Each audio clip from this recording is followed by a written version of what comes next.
this is the chapter where they all go down and rescue the scientists, but is it? This I this think it is might be that chapter, yes.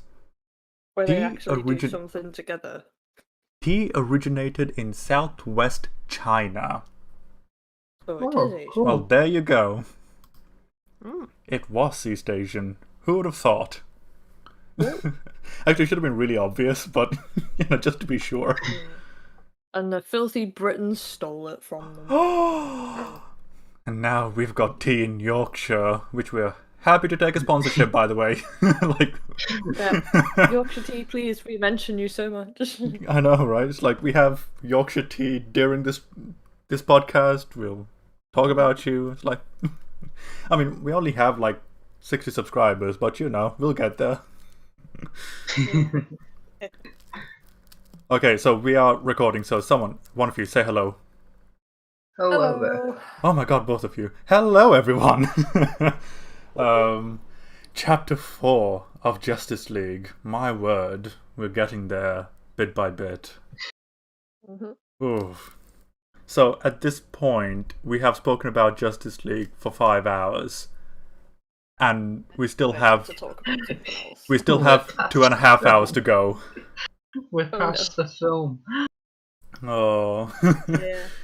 So I am doubting this will be shorter than our Wonder Woman talk, which was 8 hours at this point. I think we could go on for quite a while longer. Me too. Okay, let's put money on it. How long do you think? Well, not actual money, but how long do you think this conversation will go? 10 hours. All right, David's with 10. I'm gonna say 12. David. This is including the group thing we're doing on the 18th as well, by the way. Just so you know. So I still. Yeah, I think I'm gonna say 12. All right, Amy with 12. David, you're sticking to 10? Yeah. Oh my. I'm gonna go 15. Wow.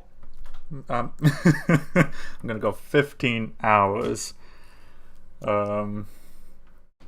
So yeah, whoever's closest, I don't know, gives everyone a crisp high five. I know, Chris. Yeah, I'm gonna say that. When it's okay to. Yeah, or when we just go to the docks and just chill outside with our masks on. Go to the docks and have a hot chocolate. Yeah. Go get it from Costa and stay outside. Like that is something that's allowed. Yeah, absolutely. Okay, so I've got the numbers. So David 15, Amy 12. I'm going David 10, Amy 12, me 15. I was confused then. I was like, wait. It's alright, I was confused David, too. Did you just turn into Dylan? Oh my god. I mean, we both have a D in our names. True. Yeah. So, I guess the first thing we gotta talk about is, what have you guys watched this week? Illuminate me. I haven't actually watched anything really this week. What have you played then? Oh, I started playing a game called Omari. Okay. Yeah, it was like a hand-drawn indie horror game. It was pretty cool. It's also quite cute. Like, you basically play as a group of friends running around, basically helping people, and it's quite cute at the start, and then it's like, damn, one of the characters is like very depressed and starts seeing like sleep paralysis demons, and you have to figure out what it all means, and I'm just like, ooh, cool. As you do. Nice. Yeah. I also finished Life is Strange 2, and it was very sad and made me cry. Fair enough. In Life is Strange fashion. The first one did the same thing, so yeah, that was all good. That's pretty much all I played this week. And Nice. I didn't really watch much. Except I watched a couple of videos on Gossip Girl and like how it's aged. I'm guessing poorly. I'm very. I was going to say, has it aged well? Yeah, Because but I'm not sure how that could go. yeah, I pretty much agree with what some people were saying. Was like the first season was the best season in terms of writing, and then it just goes off a cliff the rest of the show. And like, I agree. Yeah. That's fair. I've never seen it, so I can't really comment on it. You're not missing much. It's like every other CW show Which is about shite. That's fair. rich kids, basically. Oh, but I do remember enjoying the first season. I know that much, but then again, it has been about 8 years. So I mean, the thing that's interesting about it is it's got a mystery. Like Gossip Girl is this like is kind of like set up as this entity that like basically knows everybody's secrets and could post them at any moment, and it's like a pretty cool. Lovecraftian So, like, being. yeah, the hook is basically who is Gossip Girl, and then they don't really give you any hints as to who it is, and then like it feels like the last season they were like, oh, we have to pick someone, this guy. You know, genuinely, like, they completely ignore the fact that Gossip Girl even exists for large stretches of the actual show. It's just the intro and the outro that's Gossip Girl. Most of it is like, oh yeah, Gossip Girl's a thing. We need info so that the plot can happen. Like, that's about it. Like in the books, like they don't even know who Gossip Girl is, and I'm like, I feel like that would be better because like it kind of adds to the mystery, and it's like, oh, there's this like all-seeing eye that's like can just like see everyone's business, and I feel like that's kind of ooh. How do they know all this stuff? Yeah. The CIA all along. Mm-hmm. Cool. And David, what have you watched? I have been slowly making my way through the X-Files still. I'm coming to the end of season 2 now. And I've also been watching the new animated series Invincible, based off the comics by Robert Kirkman. Yeah. And I'm really enjoying it. It's about this guy called Mark Grayson. His dad is a superhero, and there are plenty of superheroes protecting the planet as well. And it's basically about him becoming a hero himself and discovering his powers and learning more about his father and kind of joining the superhero scene. And I'm really enjoying it. There's a really good plot underneath, but I don't want to get into spoilers. But yeah, it's really good. I like the animation. It's nice and fun, but it's got emotion and depth to it as well. And it's got a stacked cast, like the now newly Oscar nominated Stephen Yeun. Stephen Yeun? It's Stephen Yeun, right? Yes. I think. Don't quote me on that. I'm pretty sure it's Yeun how it's pronounced. Oh, he's in The Walking Dead, isn't he? Glenn, yeah. Yeah. No. I loved him on The Walking Dead. Yeah, me too. I love him in pretty much anything. He's a really good actor, and I'm really glad that he's having all this success with Minari and now Invincible, and he's going to be in Jordan Peele's next movie. But yeah, Stephen Yeun's great. And also you've got Sandra Oh, J.K. Simmons. J.K. Simmons plays Nolan Grayson, Mark Stad, and then you've got a whole roster of like different voice talents that portray different characters, both hero, villain, and civilian as well. But yeah, it's a good show, and I'm looking forward to the rest of the series. Awesome. Correct me if I'm wrong, isn't that, like, from what I remember of it, isn't that R-rated Sky High? Kind of, yes. Okay. Kind of. Sweet. Oh my god, Sky High. I haven't watched that film in so long. Oh, the classic. Oh. So dumb, but I love it. Oh my god. Like, that was the film that made me go, Mary Elizabeth Winstead, I love you.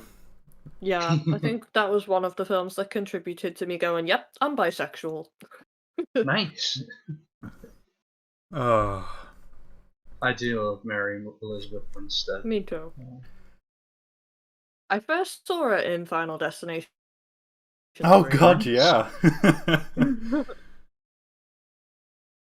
oh. I think the first time I saw her in anything was Scott Pilgrim.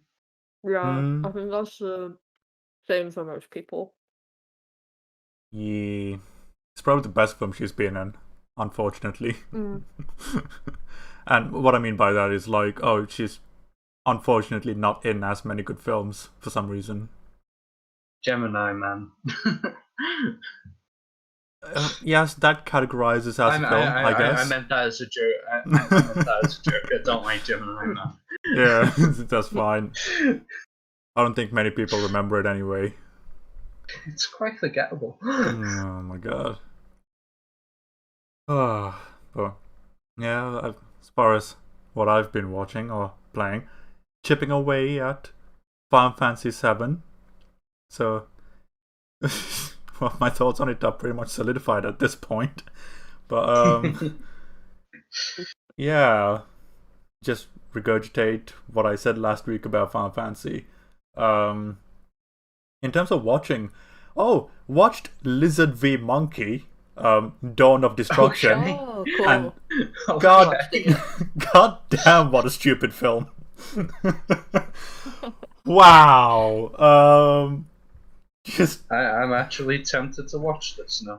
oh man, just jeez. Oh, I thought you watched it. No, I'm just like, wow, that's a tight. Okay. Okay, so here's the thing, right? When the monkey and the lizard start fighting, it's decent. But then the human characters come along and none of them are likable. And I'm like, Oh, screw you guys. I get you. Yeah, I have seen Basically, Godzilla vs Kong. So Okay. basically, you just want the whole. It's- What did you think I was talking about? No, it's just the way that you were like monkey versus lizard, and I was like, oh okay. but no, I get you. Yeah, Godzilla versus Kong. Yeah, I feel the same way as you. Whenever the monsters were on screen, great. The humans, Yeah, I just want like a swift 70 to 80 minute long film of just Zilla and Kong, and that's Right. it. Yeah. I agree. Just see them Silent living film. in- That's it. just see them living on Skull Island, and then maybe go to the Hollow Earth by themselves. You know, underwater, and then you have the big fight scene. That's all I'm asking. Oh my god! Like, at least give it like a David Attenborough voiceover narration, and then by Morgan Freeman. perfect. Here we Morgan see Freeman. Godzilla destroying a building. I'd watch that. I would watch that too. Oh. I'd much prefer that movie. Jeez, like what the sheer level of stupidity in that film. Like I was laughing through most of it. It was the best comedy I've seen in a while. Do not blame you. Damn, almost as good as a comedy as Justice League, to be honest. But we'll get to that in time. I enjoyed the Snyder Cut. Oh wow. It was one of those where I kind of left Godzilla vs Kong just feeling underwhelmed. Whereas aside from the fight sequences, whereas with the Snyder Cut, I was genuinely like, that was alright. But it's like, the more I see of Millie Bobby Brown, I've heard that she is allegedly a good actor from Stranger Things, but I've not seen Stranger Things, so everything I've seen her in, she's been absolute garbage in, and I'm like, okay. I can kind of see that because, like, I was expecting her to be really good in Enola Holmes because obviously I've seen Stranger Things and she's really good in that. But in Enola Holmes, it's just like, oh, Okay. you Cool. tried. Yeah, I guess I didn't effort. I didn't really like her in Godzilla versus Kong. No, she I can't was. comment on that because I've not seen it, but yeah. She, like it was a funny Like film. I know I said that I didn't like any of the human characters, but she kind of got on my nerves the She got on entire my film nerves because Oh of that. too. no. Oh my god. Like, I feel sorry for the New Zealand kid having to put up with her Oh, shit. Julian Dennison, yeah. Yeah. I'm like, you stood up to Deadpool, man. What the fuck happened to you? We're in Home for the Wilder People. You stood up to Sam Neill. Yeah, it's like you told a bunch of cabin people that Sam Neill raped you, and now you just like context. That is meant to be a funny scene, but just saying it in a really rapey way. But goddamn, it's like you were good in these two films. What the fuck happened, man? Like, I feel like he's like Henry And Cavill. then It's like you Brian deserve Tyree better. Henry was in there as well. Yeah, who served no purpose whatsoever aside from And I I am love that snappy guy. black dude. It's like, okay. I love Brian Tyree Henry as well. Like, he's great in Atlanta, but the whole cast was just wasted. I did like the blonde scientist dude because he was just like Oh, gobsmacked. Skarsgård. Yeah, Skarsgård, yeah. he was just perpetually gobsmacked, and that just entertained me for a bit. That's It- fair. Every scene was like, I am acting. Just like, oh, you're trying. I did like Rebecca Hall in the movie. I don't know whether that's because I like Rebecca Hall, but I thought that she was good in the film. I suppose. It's like when everyone else around you is soggy cardboard, you kind of stick out anyway. And on top of that, Hollywood just needs to use Isaac Gonzalez better. Like, she needs to be in better movies, better I roles. forgot she was in that. My god, what a stupid fucking villain. Let's shoot the monkey as we're going past him. I feel so bad for her because I feel as though she's a good actress. I've seen her in better things, but it's like she's never used to her full potential. And yeah, I've definitely felt that way in Godzilla versus Kong because it was like, oh yeah, she's meant to be Damien Bashir's daughter. Okay, Sure. But like, at least Damien Bashir had some fun with the role where he's just hamming it up. So that was kind of entertaining. But That's true. God, that film. Just it's not good. That's all I'll say. Oh no. It's a funny I film. just haven't been in the been in the mood to watch anything lately. I don't know why. I don't That's know if fair. it's Justice League's just drained me, and I'm just like, I need a break. I can understand that. I mean, it's not exactly the most cheerful of films. That's true. All the sad music, it got to me. Oh. And the slow-mo? The slow-mo. I Oh, honestly no. think I have now got an irrational hatred of slow motion. Oh no. Damn it, Snyder! No, I'm kidding. I like it when it actually adds something. Like, I was playing It Takes Two and I finished it, and that has slow motion in it, and I was like, that's how you use slow motion. And I think Ryan was sitting there going, God damn it, will you shut up about Justice League? Oh. Out of curiosity, out of the 4 MonsterVerse movies, Godzilla, Kong Skull Island, Godzilla King of the Monsters, and Godzilla vs. Kong, which one's your favorite? Probably this one because I actually got to see the monsters instead of being blinded by night, rain, dirt, mist, and news reports. I haven't watched any of it. So, like, none of them really interested me, so. Fair enough. But I might watch this one just out of curiosity.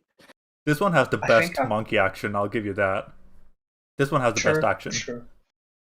I like the action. I think I've got to go with Kong Skull Island. There was just something about it, like it was different from any of the others, and I like the presentation of Kong in the film. I mean, it has the best meme death of all time. I was gonna say Shea Wiggum's death. Like that was something special. Just like, am I meant to take this seriously? Because it's not. That was actually my next point as well. And I was gonna be like, and Shea Wiggum's death. Oh, god damn that film. Same guy, Samuel L. Jackson and John Goodman as well. Oh god, I forgot he was in actors. That. It's a stacked cast. Yeah. It may not be used well, but it's a stacked cast. Yeah, usually the way it goes. I mean, the Maximoff twins were in the first Godzilla, so... That's true. They were husband and wife. Yeah, which is another X-Men comic, so... Oh yeah, they were in a relationship in an X-Men comic, FYI.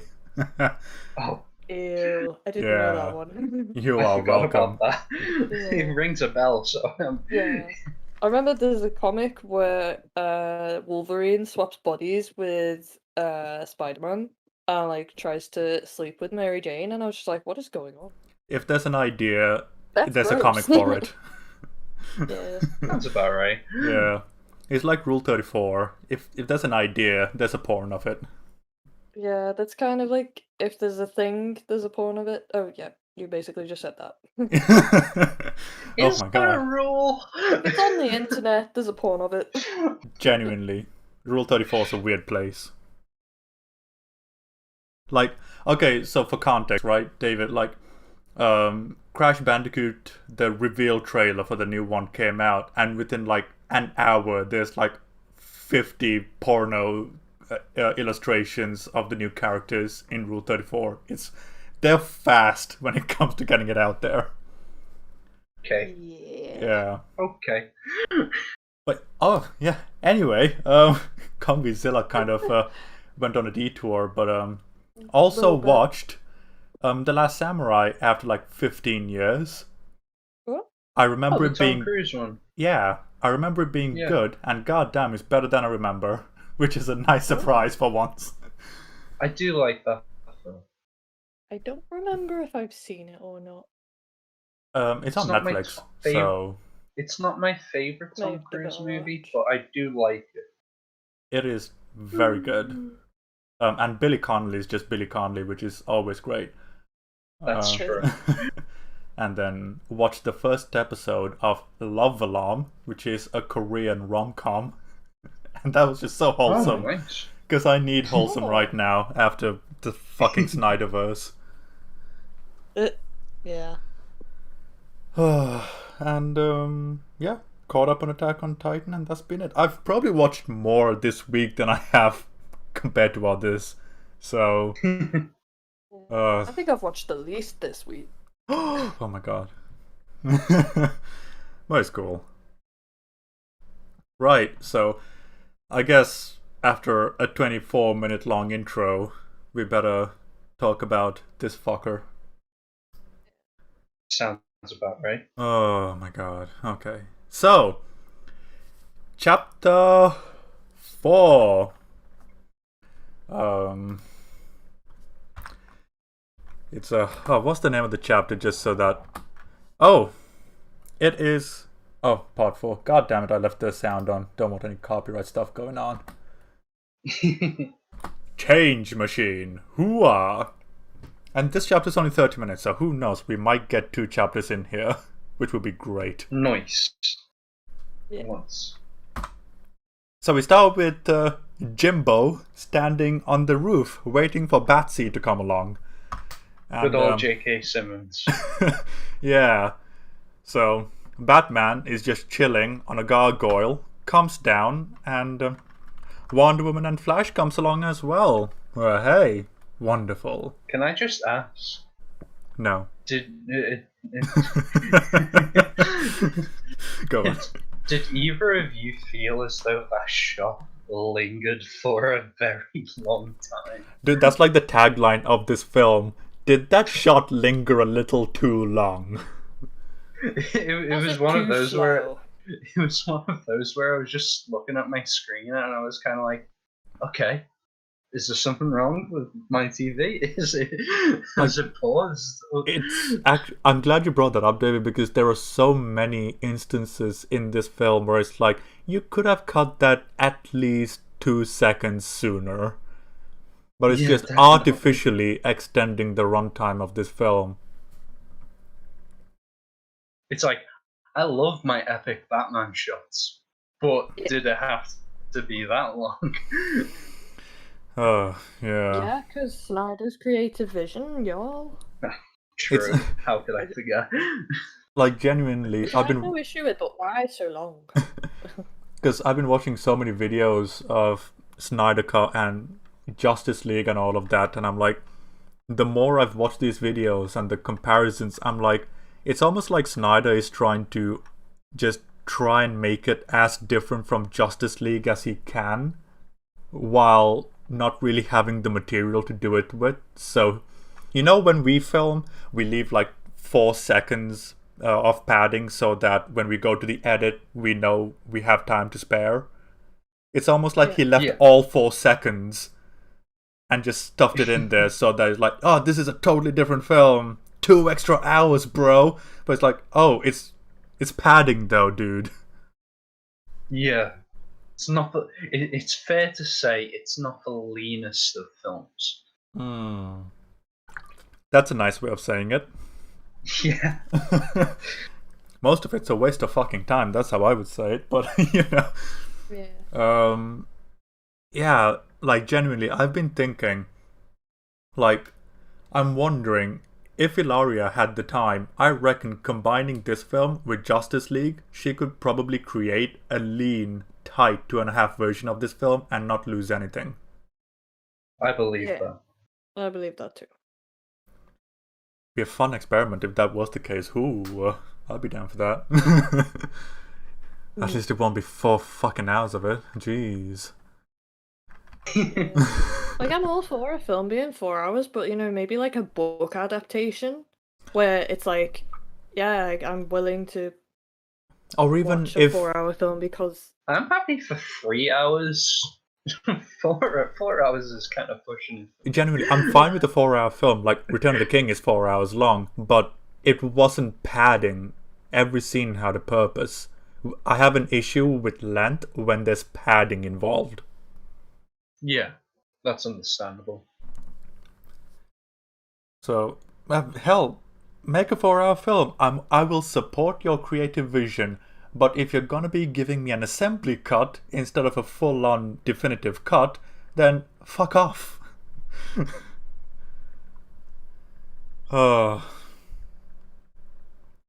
I'm so glad. I'd be shocked if there were any deleted scenes. Ooh, I don't know. I'm gonna have to go through the trailers and Justice League to see if there are any. Yeah. Because that would be fascinating to compare now. Because that was the plan anyway. I was gonna watch both of them regardless for the 18th, but I think I'm gonna have to move it up because I'm starting to forget Zactus League, and that's not a good thing when we're having this conversation. Yeah, definitely. Well, yeah, length. Big time issue with this film. So well, didn't you say it's like 20 minutes extra because of the slow motion and then like 24 minutes of slow motion. 10% of the film is slow motion. Yeah, that's a lot. That's an awful lot. I feel like I'm justified in my hatred of it. Yeah, I think anyone would. And it was also around this time, well, we're getting to the Steppenwolf battle in a minute, but it was around this time when Wonder Woman's Arabic yodeling theme really started to get on my nerves as well. Oh yeah, like it was one of those where it was like, oh, it came in once, okay, that's cool with the introduction of Wonder Woman, and then it just kept on going. She shows up. And every time it turned up, I was like, fucking hell, woman, shut up, you're taking me out of the film, please. Yeah. It was really grating. A lot of the music choices in this film are weird and just very much take you out of the movie, I think. Absolutely. Like, the Flash rescue scene, the Aquaman pier scene, it's just mental. if you're gonna have music, why is it not fitting the tone? Like, I'm all for like mismatched music, but like when you're trying to set a specific tone and then you use like depressing sounding music, it's just jarring. Yeah, and music is really important. Like, for instance, let me give an example. You've both seen The Shining, right? Kubrick. Yeah. Yeah.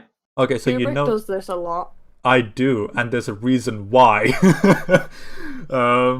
So for anyone who doesn't know, I'm gonna give you the example because I'm sure these two are bored to fucking death of me bringing this up. But you know that That's fine.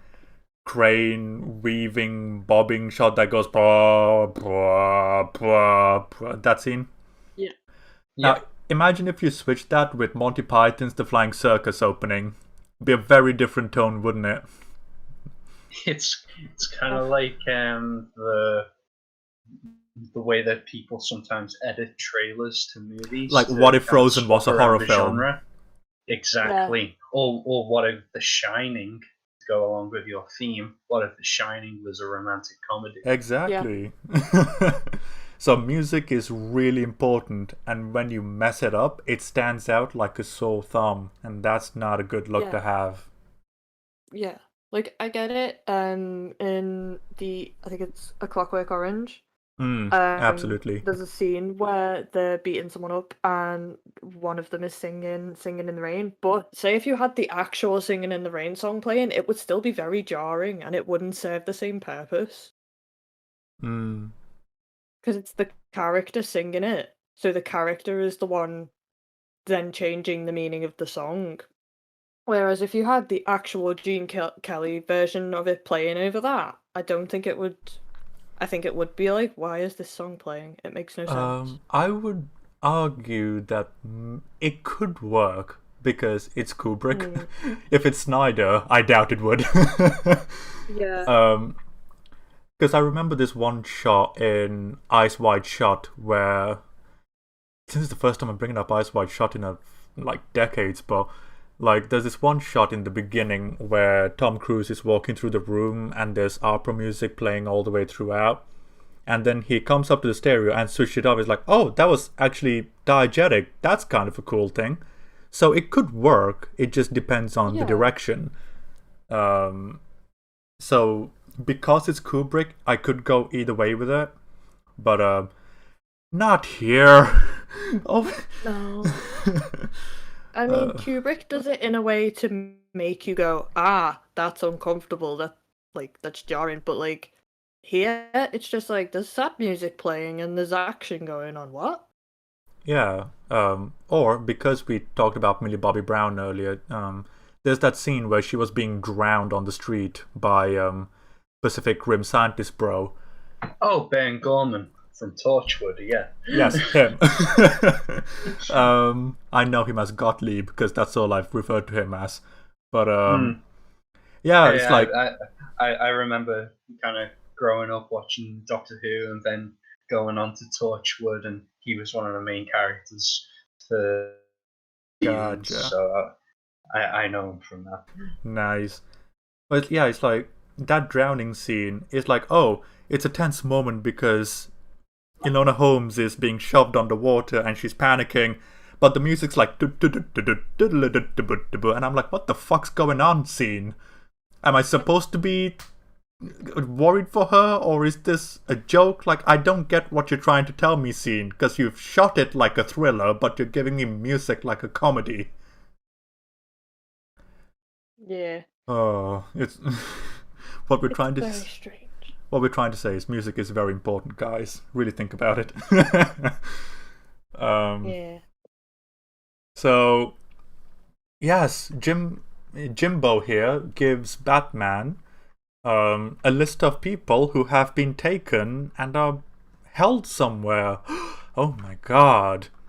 And it just so happens that Victor Stone on this night had his dad kidnapped as well, and looks out to see the bat symbol on the sky. And I was thinking, what if that was any other day when the bat symbol was not on? What would he have done? Coincidence, people. Oh. This film is chock full of coincidence, and I don't like it. Yeah, coincidence is a bit irritating when it's literally everything just keeps happening by coincidence. It's like, come on. It's like change Like, I one don't thing mind. and the entire Yeah. outcome of the film is changed. Yeah. I don't mind it because sometimes, of course, coincidences happen, but when you're relying on it the entire time, it's a bit like, come on now. Definitely. So Cyborg comes along and says, "Oh, hey, actually, they are underground in the river. Oh my god." So they all decide to leave, and then they have this really weird joke, right? Where Jimbo turns around and all of them have gone, and Flash is there like, Yeah. "Whoa, where'd everyone go?" And I'm just wondering, how did none of you hear Wonder Woman?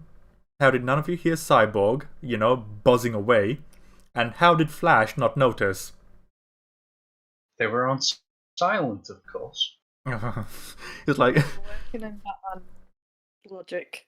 oh god, it's like, it's almost like if you guys play COD, there's a perk when you play online that's like ghost mode or something, and you can't hear footsteps on your earphones, and it's like, okay, that could be a reason, but this is also not Call of Duty, so Yeah. Yeah.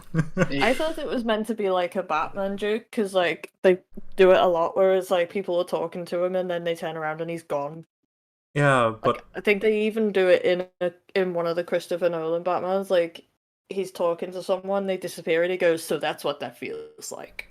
he does that a few times in the Chris Nolan ones. But Yeah. here it makes no sense because 3 of the Justice League has just fucked off without the Flash, and the Flash is just Yeah. sitting there oblivious to everything when he was behind them, technically. Yeah. And I'm like, what the fuck? It's it's at this point I realized, the rest of the film's not gonna make much sense either, is it? No. Not that it made sense up until now anyway, but I was really losing hope now. So he buggers off, and we are now underground. They have the epic walk. Now, I'm wondering why they have heavy metal playing while they're walking upstairs. I know, like what's going on with that? I'm just like, okay, so you've got sad, depressing music when Aquaman is being barraged by waves. You've got, I don't even know what the hell that was when Flash was saving a woman. And you've got heavy metal when people are walking upstairs. Like, fucking, It's like we were saying, strange music choices all around. Yeah. Now, over here, there's this little thing. There's a very small, tiny, minuscule little thing in the shit show that I liked. And that's when, like, Wonder Woman goes, "Oh, hey, we're gonna do this together." And it's like, okay, together, cool, fantastic. And each of them crosses the hole in the big proverbial ceiling individually. And I was like, oh, they're not a team yet. Cool. But like I said, it is a tiny, minuscule thing in the grand scheme of things. And It looked cool. I'm literally having to dive into the pile of shit like Laura Dern in order to find the fucker out. It's just, I'm desperate. I'm guessing David knew what I was referencing there. I was just like, over my head. Whee! Oh, it's Jurassic Park thing because paleontologists diving into shit. I was I should've got assuming that. that was what you meant. Yeah. Yeah, I still remember that film. I think it was the use of the name, I just didn't recognize it. Okay, that's fair. I'm bad with names, in case you didn't notice. No problem. It was one of those where that scene where Jeff Goldblum says, "That's a lot of shit." That's a big, yeah, exactly. Oh, yeah. when you said that, that's what popped into my head. Yeah, like that's the thing. That's what I basically have to do with this film to just pull out something that I like, because I'm desperate to find goodness in this thing.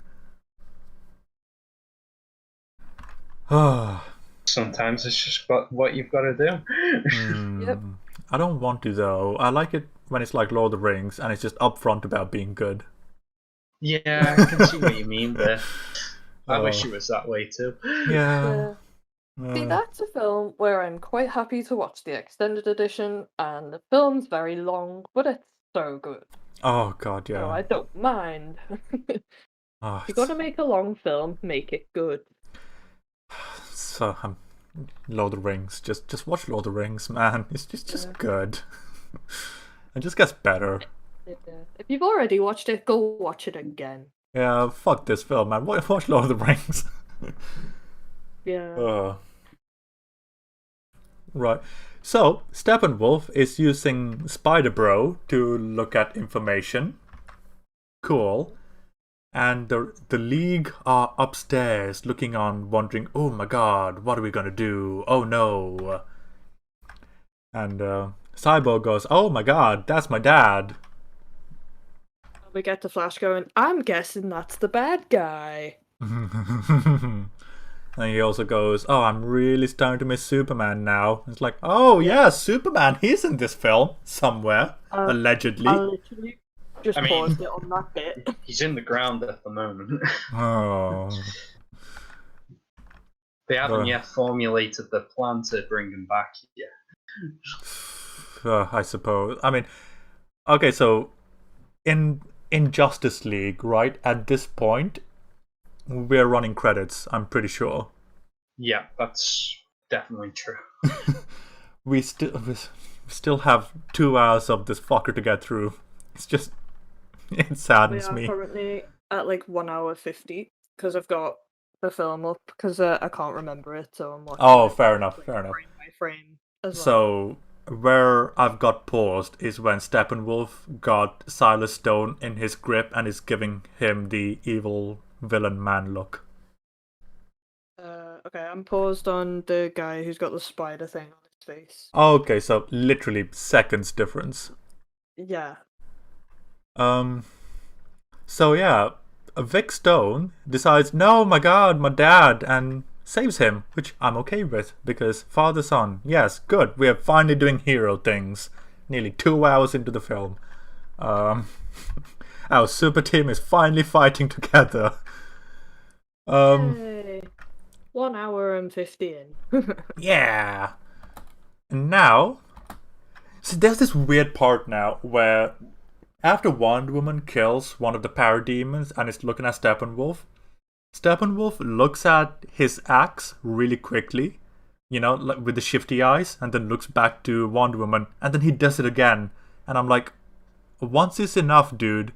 I get it. He wants the axe. No need to do it twice. And it really annoyed me because it was like, okay, so, you know when in a game they repeat animations when you don't make a choice fast enough? That's what it felt like. Like, it's a character on pause waiting for you to make a choice so that the game can progress. And I'm like, I shouldn't be feeling like I'm watching someone play a video game. No.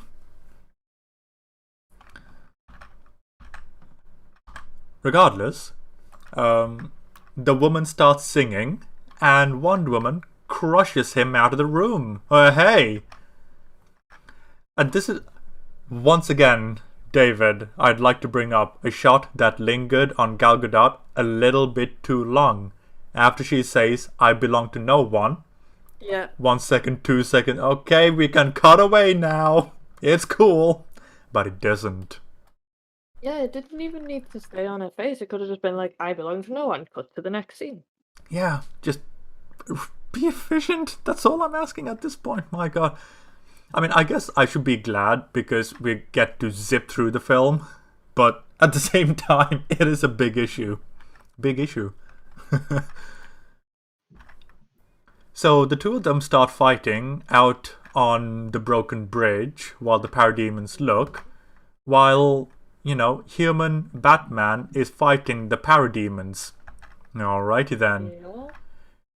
Now, Pretty it's now we pretty get the funny Flash. that Batman is like the sole person without powers fighting these alien creatures. I feel, the more I think about it, I feel sorry for Batman in a lot of ways because he's doing the miles, getting people together, and he's getting beaten up while the superpowered fuckers are out and about doing God knows what. Like, the Flash in this battle is so mishandled Irritating. because he's just going up and down the stairs giving like pep talks, and I'm like, motherfucker, carry the guys and take them outside, you're fast. Yeah. It annoyed me because it's like, it's not even pep talk. It's like he's going, guys, we're not doing this together. Guys, you need to go a bit faster. Guys, this, guy. And I'm like, I just want to punch you in the face. It was irritating, and I'm gonna And I don't want invoke. to punch the Flash in the face. I like him. But I don't like him when he's doing this. So I'm going to invoke Justice League as a better here, because at least there, the Flash is saving people and he's helping out with the parademon. So he's doing something instead of just running up and down stairs. And I can't believe I'm saying Justice League did something better at this point. Dylan, Amy, you haven't seen the theatrical cut, have you? No. Okay. Dylan, do you remember the scene in Justice League where Barry is speaking to Bruce and Bruce is like, just focus on saving one person and then you'll know what to do next? Because I really like that character moment. I really like that character moment too. Back then. Like, it's okay. So Amy, for context, what happened in Justice League is before they actually start fighting, can't believe I remember this so clearly, but like the Flash gets freaked out because he's like, okay, dude, I've never fought people hardcore, I've only just pushed people and run away, which we have evidence for in Batman v Superman. He pushed and ran away. Cool. So Flash in that version he's a greenhorn, he's very inexperienced. So Batman just goes, okay, focus on saving one. Just one person, one at a time. Just focus on that. And he really calms Barry down in just before the battle. So throughout the fight, while all the others are worried about parademons and Steppenwolf, Flash is going in and out saving people and bringing them to safety. Holy shit. My mind's kind of blown. Yeah, that sounds and like it's such a simple thing as well. I think Okay. you're right with the whole he's determined to just kind of change the film Oh my god, like, and make it different to the Joss Whedon cut.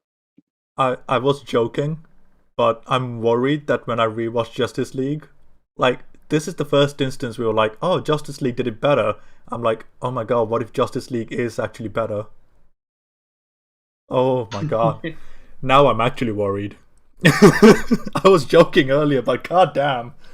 We're all about the hot takes on here. Well, nothing's gone according to plan so far. It's one of those where there are pros and cons to both cuts. However small or large they may be. But yeah, that is definitely one of the moments that's always stuck out to me in the theatrical cut. And I was hoping there may be a scene similar to this in the Snyder cut, but hey ho, there wasn't, and we got what we got. True. But yeah, safe to say that I much prefer the Flash's scenes in the theatrical cut. In this scene, in this particular segment, yeah, in this particular scene where it's like focus on saving one person and then you'll know what to do next, whereas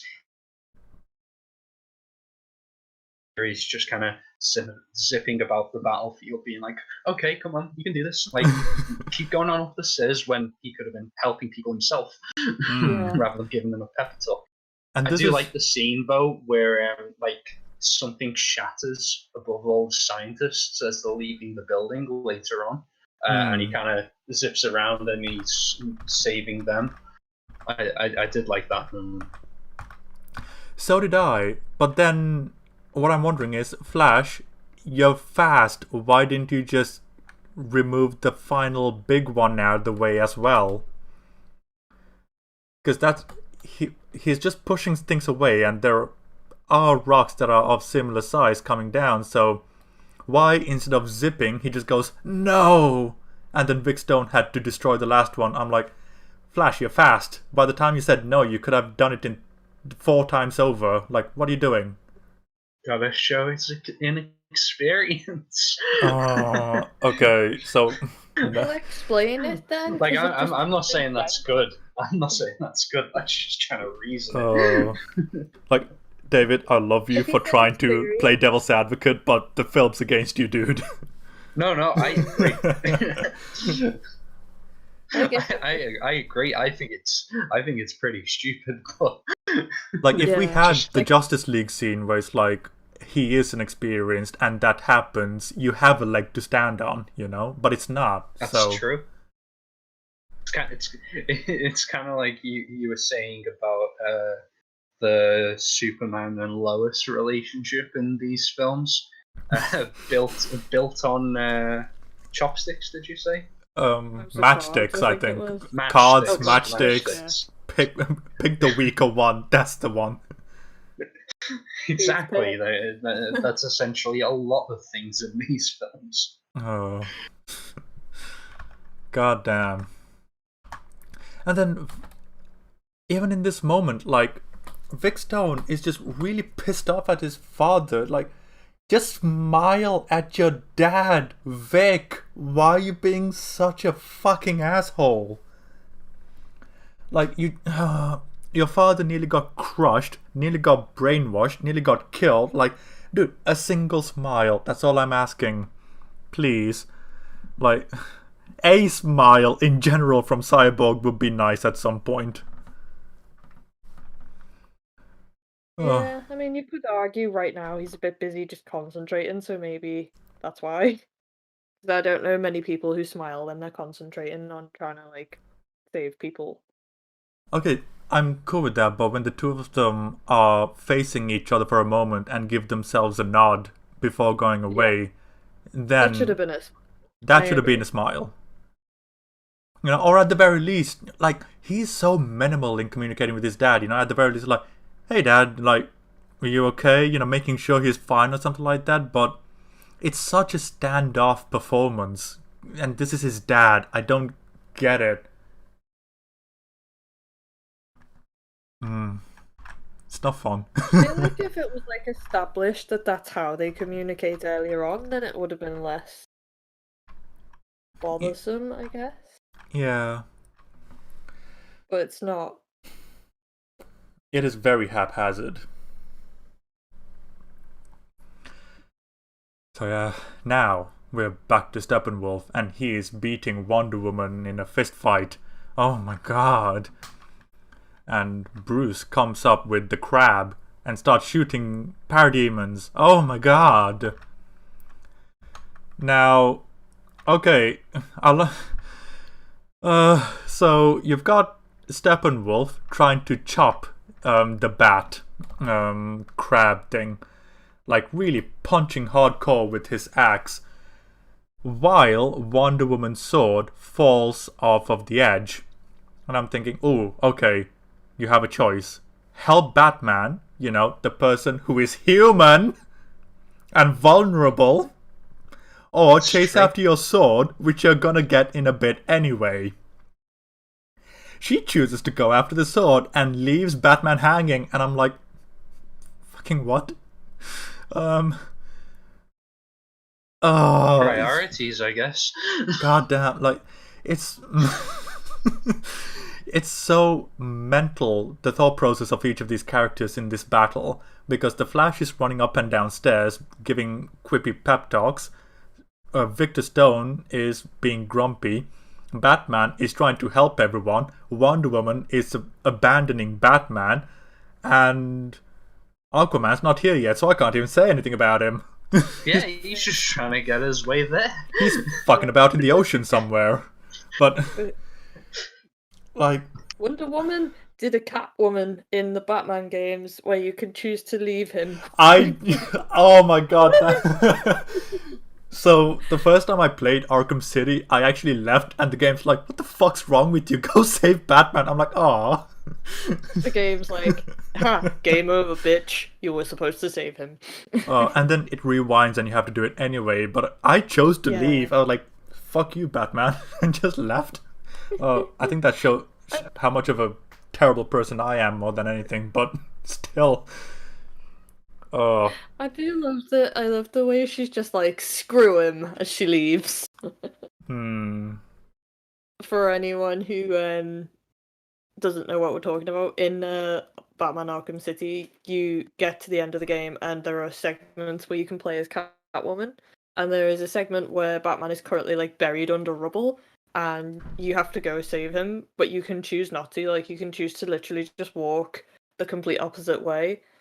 And then obviously you get game over and it rewinds. And it's like, no, you go save Batman. Yes, do the right thing for once, player. Like, oh, I gotta be moral. Oh, and you know what? But it's okay. Wonder Woman goes after the sword. That's okay, because the Flash arrives. Surely he's gonna help Batman. No! He goes to help Wonder Woman get her sword! Like... This is the first instance of a very recurring theme of the Flash being a terrible runner and tripping all over the place. This is once. It happens like 2 or 3 more times throughout the rest of the film, and I was like, you're a really fast person going at frightening speeds, and you've got the durability of a human. You should be broken in multiple places after every time he fell. But he's not.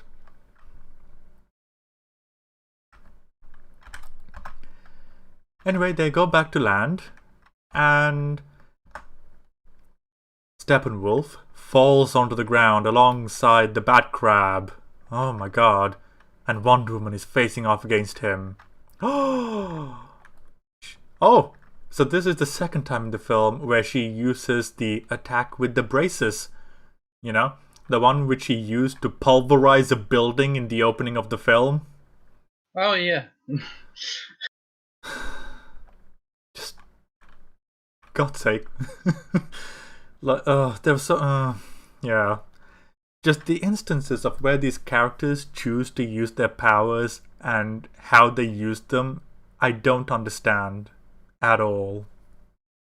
Very unique. Very special. So, we go back to Silas and Victor for a moment as they stare at each other intently. And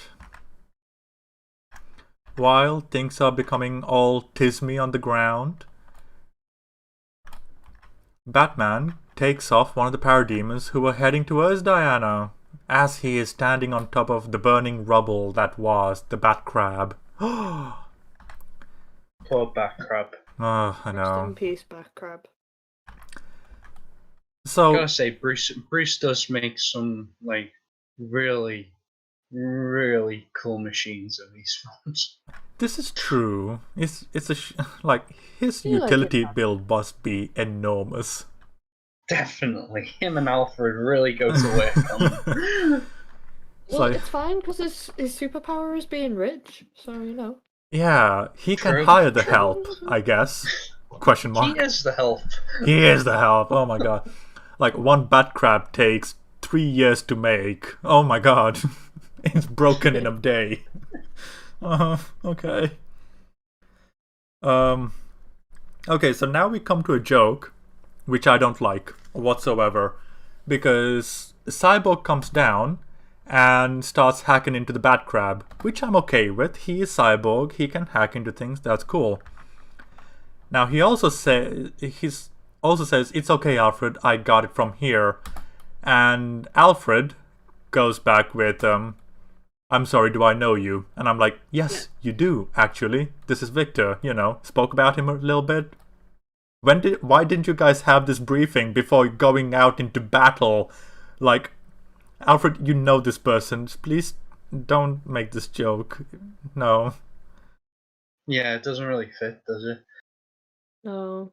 It's like you would know Yeah. people in your team. I get that it was probably meant to be sarcastic, but at the same time, it's like, doesn't really fit. Yeah. Like, if you take it literally, it makes no sense logically. But if he's being sarcastic, you're in a life and death moment where you've got a big fuck off alien with a laser axe staring at you. That now's not really the time to be sarcastic. Yeah, exactly. it just doesn't really fit the tonal mood of the scene. Oh, that's another quote. The tone and mood of this film is just all over the place. So after taking control of the Bat Crab, he starts shooting at Steppenwolf and launches missiles underground in a tunnel with water. Wasn't really well thought out, was it? No. Cyborg. And then Steppenwolf does a wander and just grabs it. Oh my god. Yeah. Well, we'll get to WandaVision in time, but yeah. Like even in the theatrical cut, I was like, "What the fuck are you guys doing? Why are you all just so stupid?" Why are you shooting missiles when water is clearly above you? Oh, it's like, why? So everyone is shocked. Oh my god! Like that happened. Where did this water come from? Oh yeah, and Flash, the fastest man alive, was shot. Yeah. You're the fastest. He look really weird when he's limping. Yeah, it's almost like he's pretending to limp. Yeah. Or it looked like it was CG, and I was like, what? Why? It wouldn't surprise me with this film. But yeah, it's weird because like, I hate it when speedsters in these kind of films get shot, because I'm like, they're speedsters. What, like, of all the creative ways you can take them out, why is it a projectile? Like, no. It's the lamest way of taking them out, and it's the most illogical way of taking them out as well, because they're faster than a bullet.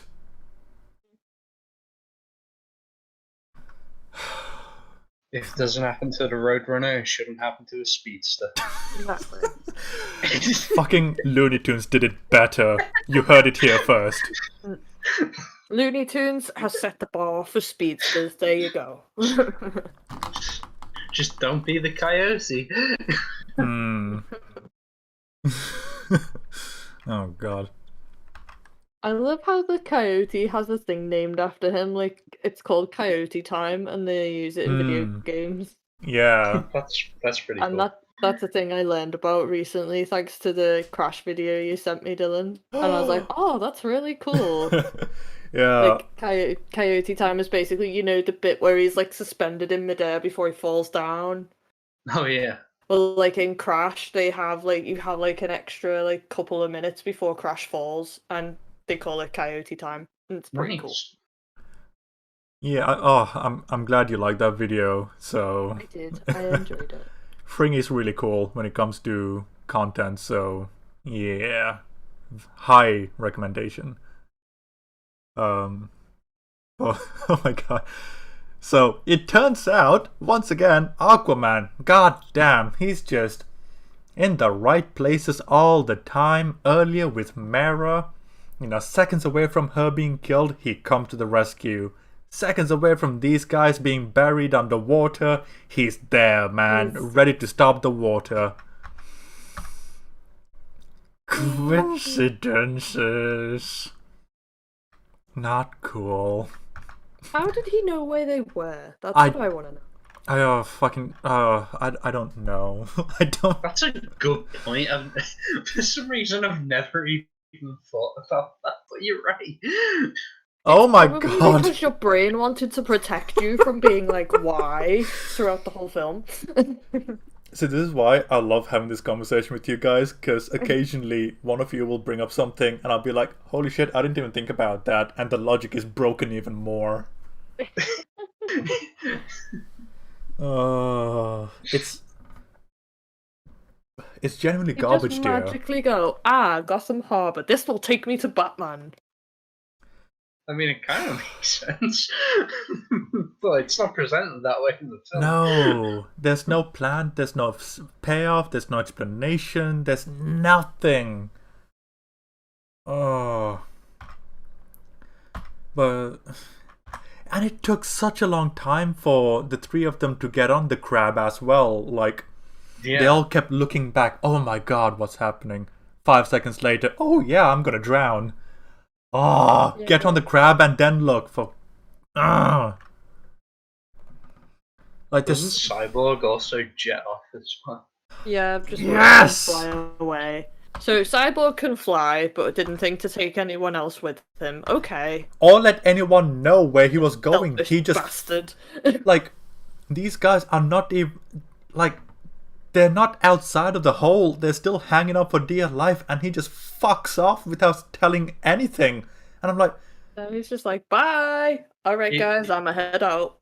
It's one of those things where I'd be completely okay if they were setting up the fact that they're not yet a team yet, they're not completely functioning together, they don't really know each other, and I'd be like, yeah, that's great, that would be really good. But no, it just feels like awkwardness for the sake of awkwardness. Yeah. And it's weird. I feel like they tried to do that with having Barry say, we're not doing this together, or this doesn't feel very together, or whatever he says. Yeah, when he was earlier on in the fight, yeah.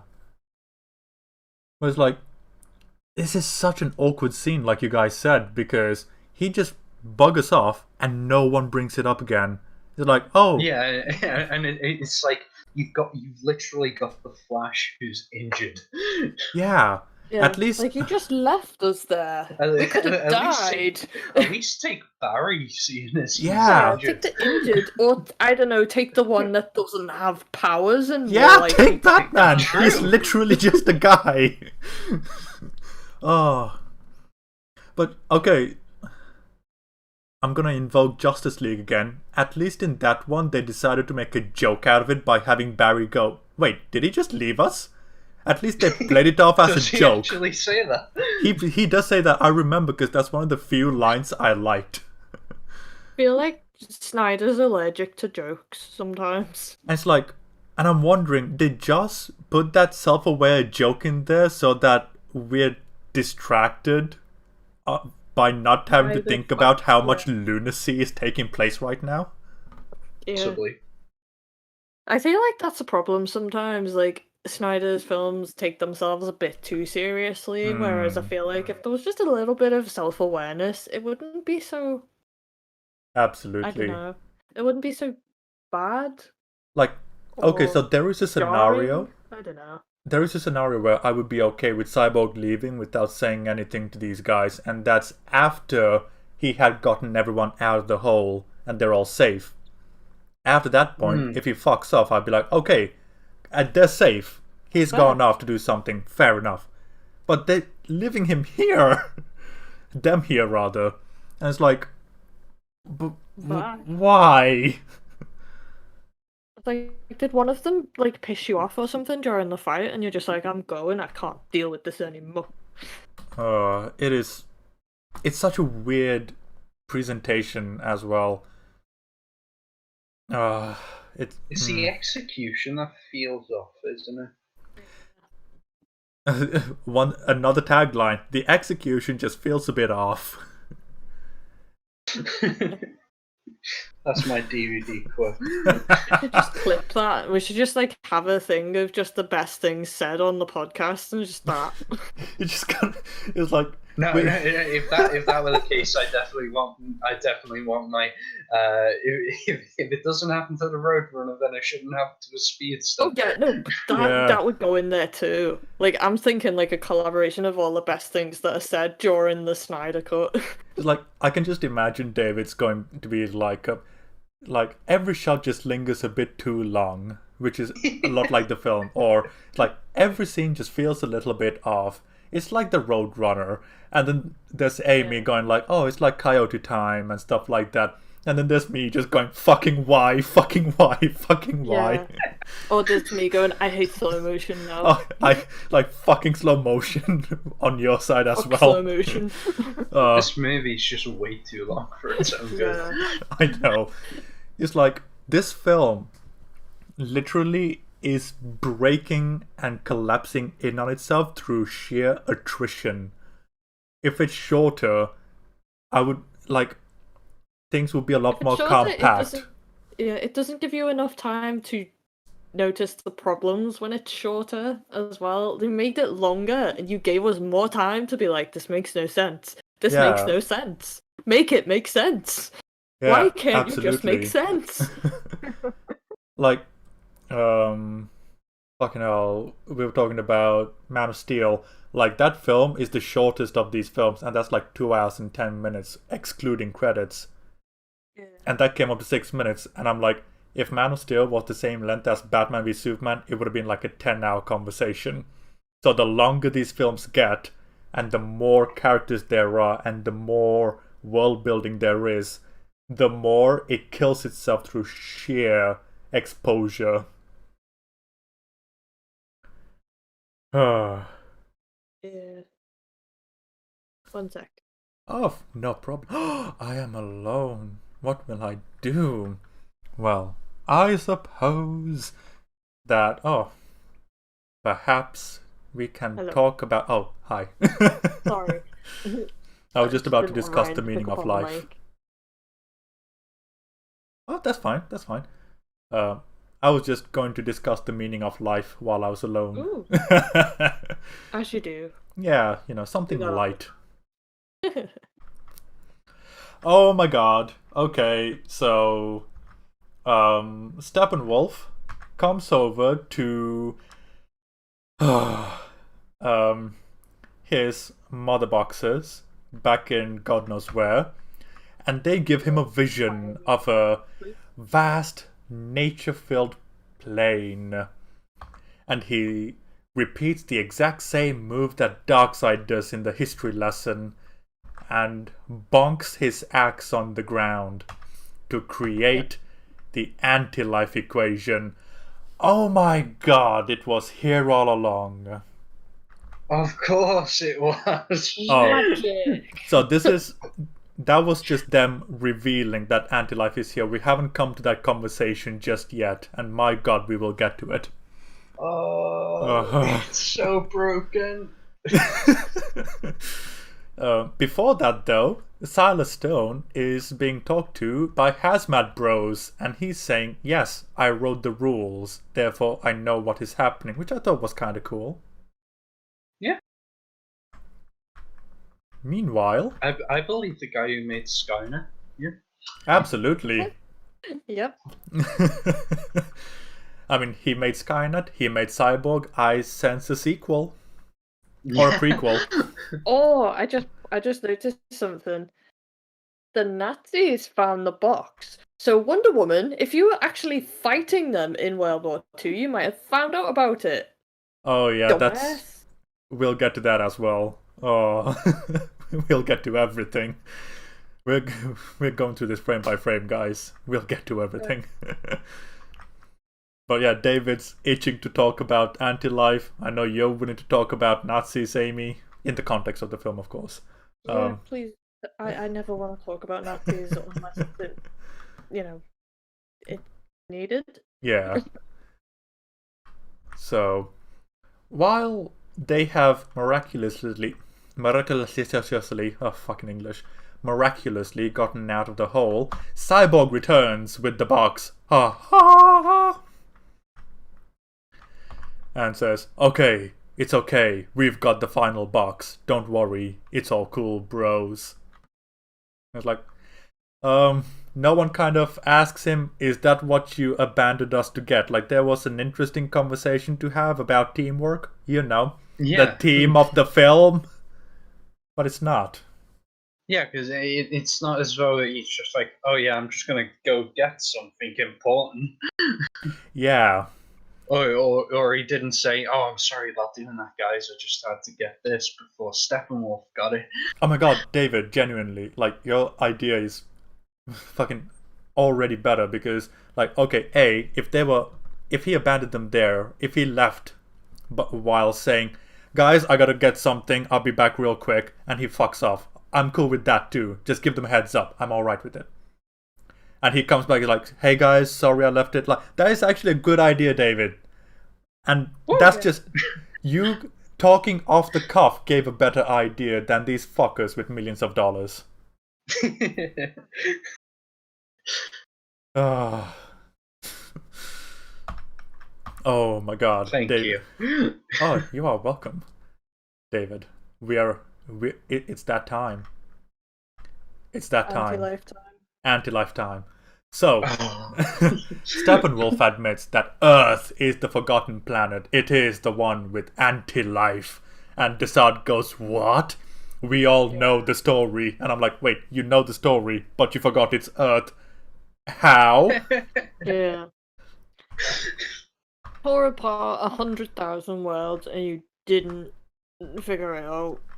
Yeah. Really? And then Darkseid goes, "Oh my god, you have found anti-life." He's like, "I have found anti-life." Okay.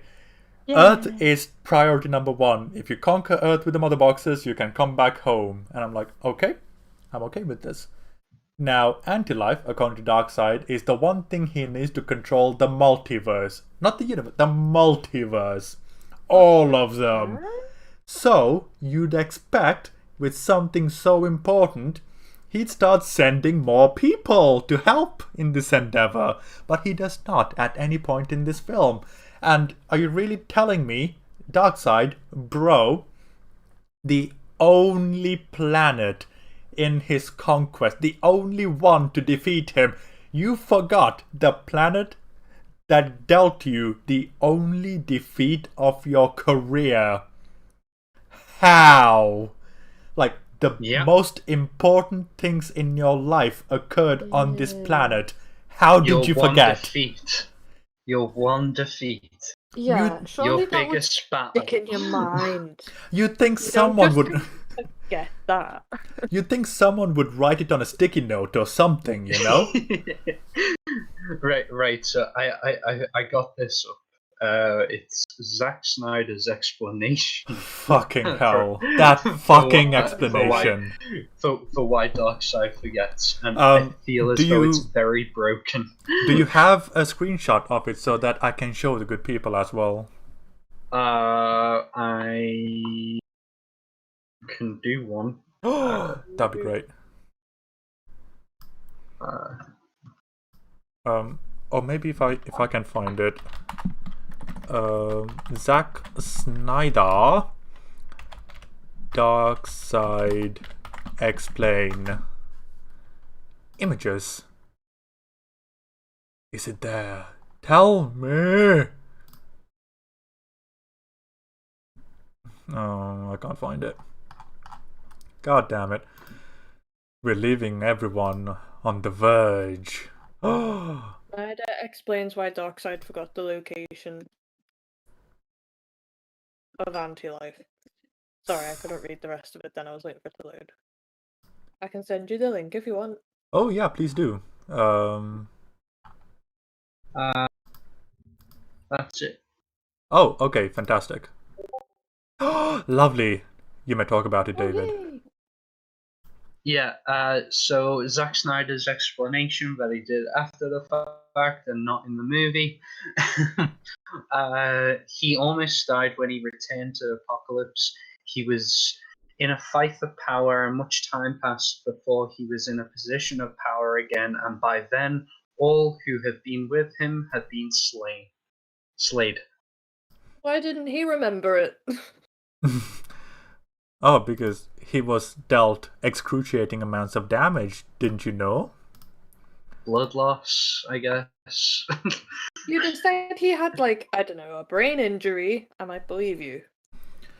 Like, he almost died. When he returned to Apocalypse, he was in a fight for power, and much time passed before he was in a position of power again. And by then, all who had been with him had been slayed. Really? Okay. All. If we're having to get the answers from the director after the fact, you done fucked up. And it's not That's even a all good I have to answer. say. It really isn't. It's like you're telling me millions of his henchmen and millions of dozens of his commanders all died in the intermediate time. Like fucking hell, dude.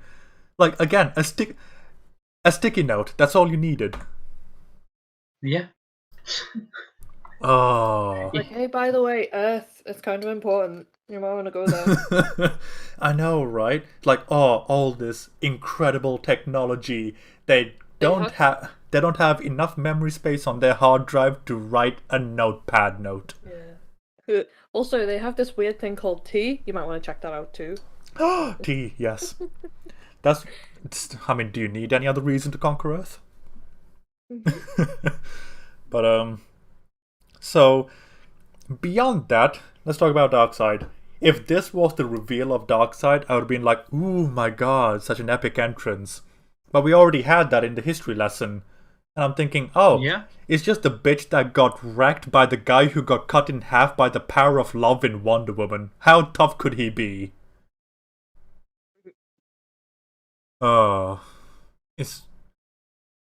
It's like they're playing that ominous music and the epic entrance, and I'm just thinking of fucking Lupin with a mustache chopping him in half with an axe, and I'm just like, okay, you're not that threatening, dude. Oh, just so many weird decisions in this film. Definitely. Certainly say that. Some choices made. So, yeah. Oh, I'm curious. Do either of you know the relationship between Steppenwolf and Darkseid? Is Steppenwolf Darkseid's uncle or nephew? Steppenwolf is Darkseid's uncle. You are correct. I thought so. Oh, I couldn't remember whether they were reversed, whether they changed that film, but I was I pretty don't sure know. that he was his uncle. Genuinely do not know, because the way he behaves with Darkseid is almost like a kid wanting a parent's approval. Yeah, It does feel that way. Yeah, I would have thought the reverse, like where like Darkseid would be like more of the elder in that situation. But yeah, and also the image of anti-life that we get in this film with the Omega symbol and the lava and all that, that's not what anti-life even looks like. So this film is just fucking up left and right. So, like, for context, anti-life is literally like that. It's a concept. It's like saying E equals MC squared. That's literally what anti-life is. So you say it, anyone who hears it goes all tits up and becomes your slave. It's not a big fuck off symbol in the middle of the ground. Like, so basically you can't see it. Yeah, it's literally words or a concept that you formulate into words. And it's so powerful that you're not even supposed to have it. Like, Darkseid is the only one who learnt about it and was strong enough to live afterwards.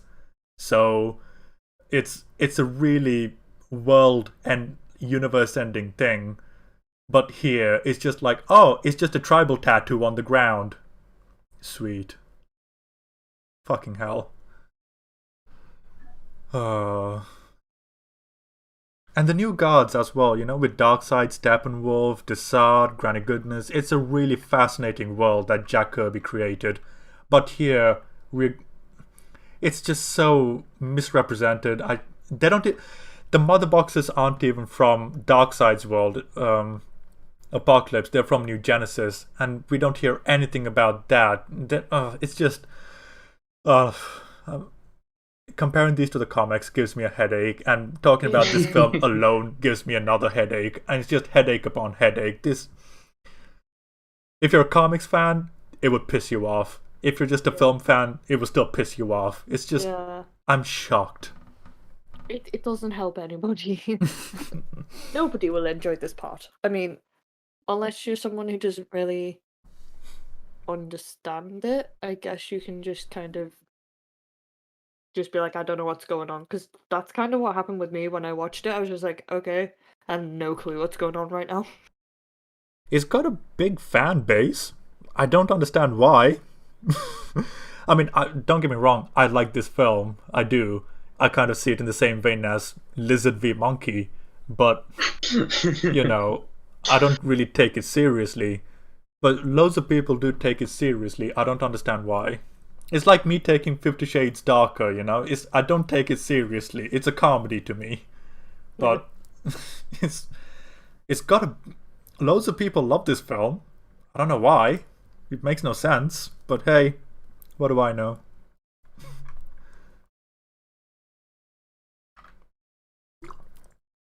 Do either of you have anything to detox about when it comes to Darkseid forgetting Earth? No, I think you pretty much summed it up. It is stupid. Sorry. Okay, one of you talk. I was talking then. Did I not pick up? No, both of you talked, and that. then neither of you talked. And I was just like, oh no. I just said, no, you pretty much summed it up. It's stupid. Now, David, you go. Yeah, I couldn't agree with you more. I think it doesn't make a lick of sense. Oh my, a lick of sense. And no matter how Snyder puts it after the fact, it doesn't make sense even then. Yeah. So it's like trying to explain it broke it even more. Oh, genuinely. It's like Patty Jenkins trying to protect Wonder Woman 84. It's a losing battle. Just stop. Yeah. Yeah, pretty much. I want to say one thing. At least Snyder used his own words instead of like with Patty Jenkins, who just went, True. "Oh, the fan defended me." Yeah, that's exactly what I was doing. At least Snyder had the balls to address. Yeah. That's what I mean. At least he used his own words and his own justification for it. She's just grabbed somebody else's defense of her and used that. Yeah, true. I will give him that. He did try to explain his lunacy himself. Yeah. It's still lunacy, but at least he tried. So now we are back at one of Batman's bases, and we get Cyborg talking to... Oh, bless me. Talking to the Bat helicarrier, quote unquote. Yeah. And like, she wants to fly, and Aquaman goes, you can talk to it. It's like, she wants to fly.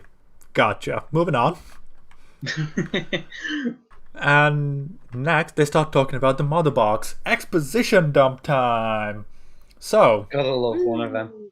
Gotta love them. For some reason, Aquaman, despite knowing that Cyborg is, hitting for their team, is going, oh, how do we know we can trust him? And it's like, oh, because, he helped us all the way through, maybe. I don't know if you noticed. He should have. But then again, Arthur isn't exactly all there, is he? He only got there at the end. Yeah. I mean, this could have been a good point to be like, you kind of just took off, so how do we know you're not being... Oh my god, that would be a great conflict, Amy. Like, maybe perfect moment to put her in as well. Yeah. Exactly. That would have explained why he's being like, I don't trust you, you kind of just took off there for no reason. Yeah. Why did you do that? The rest of the team should be bringing it up as well. It's like, you fucked off without telling any of us. Like, not cool, bro. Oh man, that would have been a great conversation to have, Amy. Oh, I hate this. Like, just while we're having conversations about stuff, we like somehow fix them or do things that could have easily just explained stuff or made it better. I don't know. It's mental. But the reason Warner Brothers should just employ us. Just saying. just we could make them money. Oh. And we could make the films good. Here's open, right? Jesus. I mean, who knows? I mean, if this is the standard and people are loving it, I gotta imagine we can do slightly better in terms of writing. Yeah. At least in terms of writing.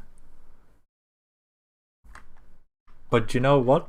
That manufactured conflict between Aquaman and Cyborg is so that we can get Cyborg's backstory. And Amy, we are at the Nazis. Nazis. And it turns out the humans hid their box so poorly that these guys found it with ease. Wow. So, yeah. After that, all it would take would be a dog to dig her up. Genuinely, a dog walker on a morning walk, that's all it takes, and they would have found it. It's so stupid.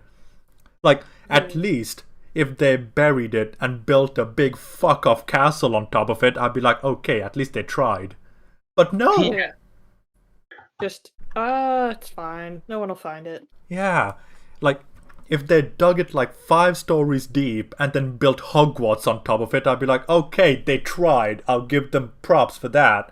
But no, it's just like a foot of dirt. And it's like, oh, okay. Why do all the races in this film just suck? The humans suck, the Atlanteans suck, and the Amazons suck. They all suck. Yeah. They shouldn't. Anywho, after a few decades, Silas Stone gets his hands on it, and no one seems to bring up the fact that he misplaced it for a few months. Like, that's cool. Yeah. Like, just misplaced this alien technology. Yeah, and it's like the DoD in the US would be very cool about that. Jesus. Definitely. Oh. But yeah, this is weird because like he figures out how to activate the mother box and saves Victor. And like, okay, cool. And the reasoning that they give us on why Steppenwolf didn't come at this moment is because the mother boxes didn't reach out to Steppenwolf to invade because Superman was still alive at this point. So, now I'm wondering, did none of the boxes ever wake up during the 5,000-year period when Superman wasn't there? At any point. Apparently no. And this goes back to the original history lesson where why didn't you just come onto Earth with the Unity already assembled? Why have the witches try to conjure up the fucking Unity in the front lines of the battle? Like, it's just... it's not good. Okay, so at this point, Cyborg has learned how to fly, he can manipulate all technology, and he's super powerful, and he's still pissed off at his dad for saving his life. And right now, I'm wondering, Cyborg, bro, A, you're alive, you're living, so big whoop there. Second, you've got all the benefits of being superhuman with none of the drawbacks. Yeah. Why are you still so pissed off? I could understand if he had like a serious injury that's affected him for the rest of his life, kind of thing. So, like, if he can't walk properly, or or maybe being like cyborg causes him immense pain on a daily basis. I could get behind that. That would be as really someone interesting. With a chronic pain condition, I get that. It makes me angry. Yeah, so like if he was experiencing intermediate amounts of constant pain, or maybe if there's a thing of, oh, he can't taste or feel anything or something like that. If there's something really serious that is a big drawback of being cyborg, I'd be like, okay, he's pissed off for a reason. But no, he can do anything and he's pissed off. I'm like, he can fly. I'm sorry, but you can get around with ease. You can hack into anything you want. You can be a millionaire with a thought. Like, god damn, I'd like that security. That would be lovely. Like, he has so many benefits, but he's still such a grumpy fucker. My god. So, I remember in part 1 or 2 when we were talking about it, it's like, we were having the conversation, oh, is Cyborg justified in him being pissed off? There was a better case earlier in the film. At this point, knowing what we know about Cyborg, there is no good defense, in my opinion. Yeah, no, at this point, it's like he's just pissed off for the sake of it. Yeah.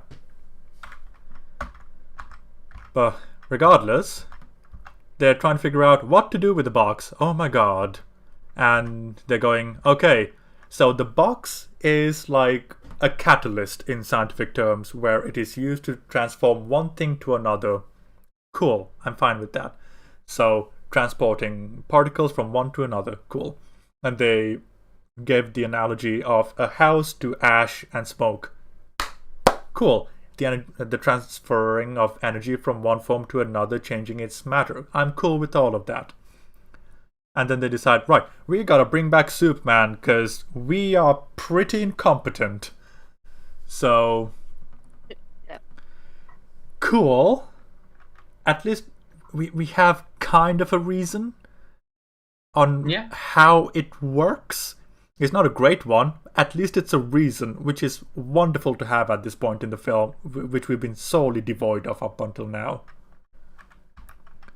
Yep. But you know what? Now, after that scene, when they decide, okay, we need Superman back, cool, we've established that. But now, we come to a scene, upon the first time I watched it, which I fucking adored.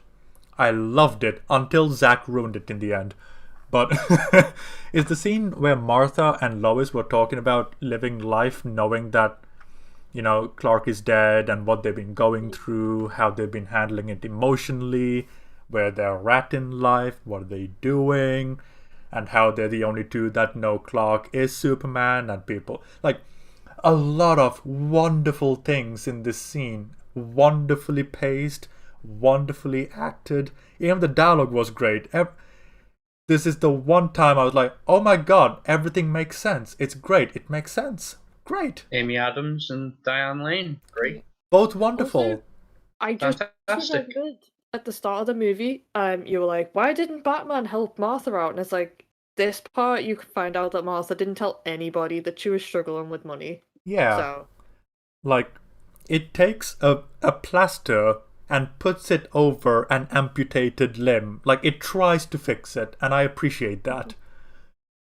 But then, fucking Zack goes off and ruins this scene by having it be Martha Manhunter. So, now, it's not Martha who's having this emotional conversation with Lois. It's fucking Swanwick.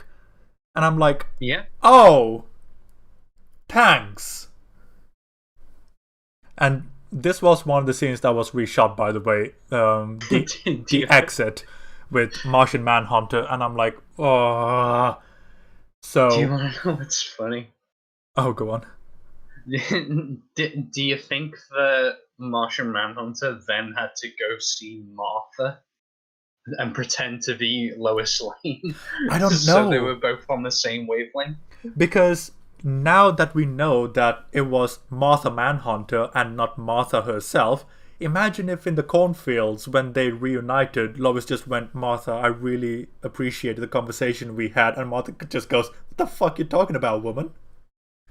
Like, exactly. So he must have flew off and done the same conversation. And we'll get to it eventually, but Martha Manhunter right now nearly fucks up the entire film by doing what he just did. Now, I think I know what you're talking about. But yeah, also with this one scene, with this one singular 30-second scene, Martian Manhunter thoroughly character assassinated. And I'm thinking, Zack, how the fuck do you destroy a character in 30 seconds? Because let's go back in time. Swanwick. Oh, sorry. I said it's impressive. Yeah. Because if we go back in time, Swanwick was present in Man of Steel, which could have used... had a fairly decent role in Man of Steel. Yeah. Well. And, you know, it was a near apocalyptic event where life on Earth would have died as we know it. But he didn't decide, oh, that wasn't worth his time. Then Doomsday came about. It's like, oh, no, not worth my time. They can handle it. It's almost like he was... I don't have to step into that ring. Yeah, it's like, oh, they can handle it. Let the kids handle it for once. It's like... But now, in a big fuck-off battle that no human actually even knows about, now's the time. It's like, oh, do you know what? It's time for me to come back into the ring. I'm like, Manhunter, bro, what have you been smoking? Whatever it is. Even then, I won't fight Steppenwolf. No! He doesn't! It's like, whatever he's been smoking, I want him to stop smoking it and give me some instead so I can put up with this. It's very impressive. Literally 30 seconds. That's all it took for him to be destroyed. I'm actually flabbergasted.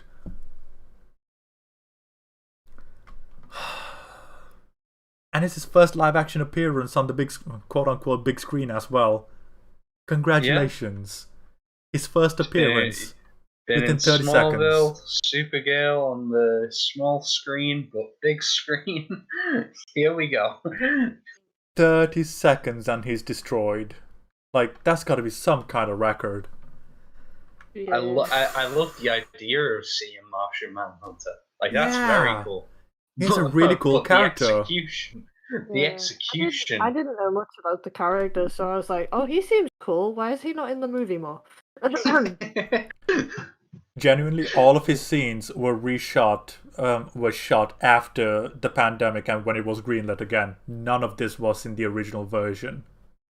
Why put it in? I just don't get it, because it's like, he's only in the movie twice, isn't he? Yeah, now and again at the end. This. Yeah, that's it. So why? Genuinely, I'm thinking. His point?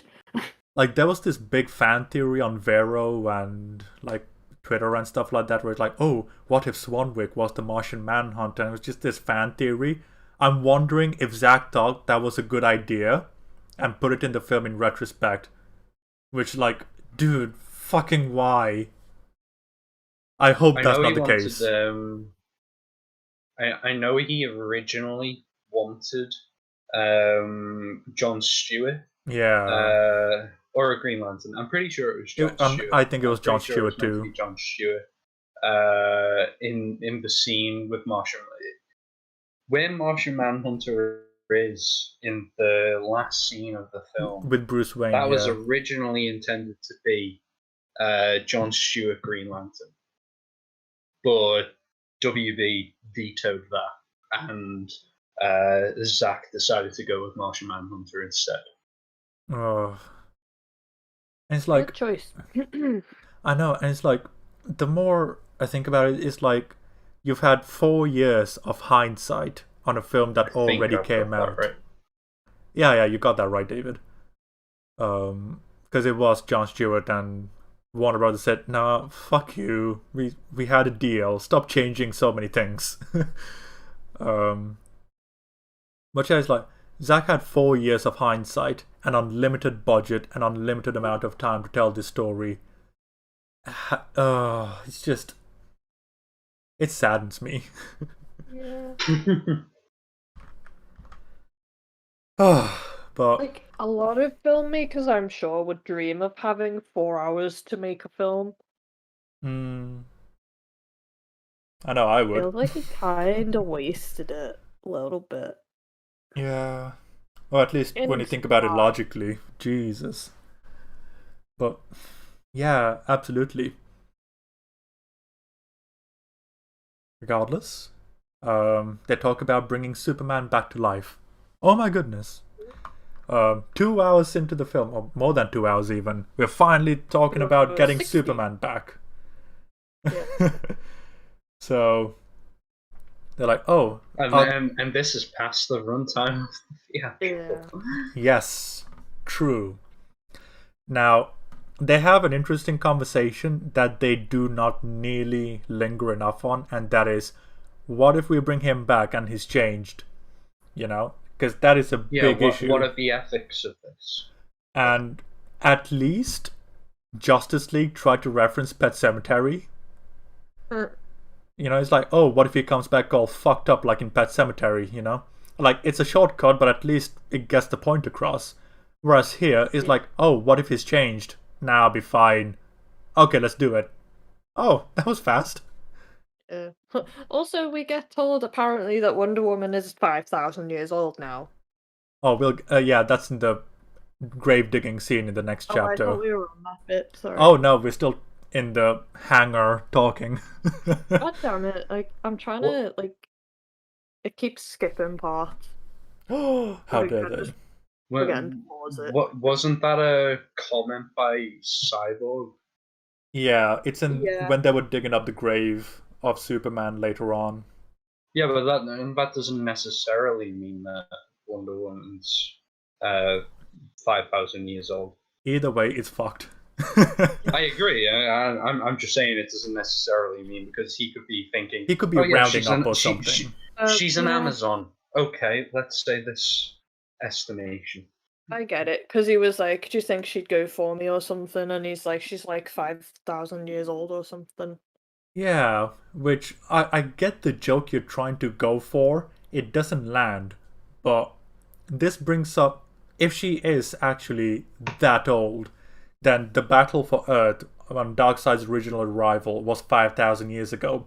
Which means Ares decided to go all Tismy and destroy humanity not long after that battle. Which means Diana was born weeks, maybe months after the Darkseid battle, and that just screws up the timeline altogether. Yeah. Now,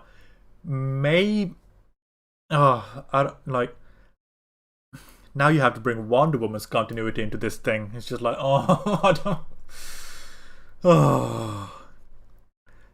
like, I think we talked about it in the last episode. It's like, none of the Zack Snyder films have continuity with each other, and none of the accompanying films have continuity with the Zack Snyder films or each other. Like, it's all fucked.